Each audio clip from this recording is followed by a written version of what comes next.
You're a Wall Street investment bank. Yeah, I read your that's why I stalked you. I read your bio. Very good reason, yeah. Yeah. I was like, oh yeah, no. I'm always here. I'm always here for everyone. That's why, 'cause I'm always like first person in, last person out. Yeah, But yeah, I really enjoyed being like a social entrepreneur. That's like essentially what I'm functioning as. I have like a think tank that does a lot of market research. Like for example, we're looking at an idea right now that would potentially find see Arizona, Phoenix specifically, open up a Federal Reserve Bank here in Phoenix. interesting. So we're doing it because right now we receive and do most of our business with the Federal Reserve banks in San Francisco. That's kind of our lender and our provider of liquidity. Now, what's happening is we're seeing a proliferation of energy contracts that are being traded here in Phoenix.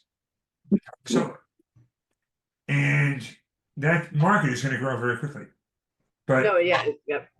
it's not going to be sustainable because we don't have at the window immediate liquidity rather than having to wait at least a day for the liquidity to be shipped to us.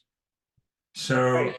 if there's exogenous shocks in the market, like for example, what took place in the Asian currency crisis, where like two Asian countries were that were like 100 miles apart, one of them who didn't have access to capital was severely infected, and Phoenix, I mean Arizona, could essentially follow like Cambodia and Laos and like those other Southeast Asian countries where their currency is, I mean, basically, it has to be a reserve requirement in order to lend. So that there has to be like, there's like at least a 20% reserve requirement, and Mhm.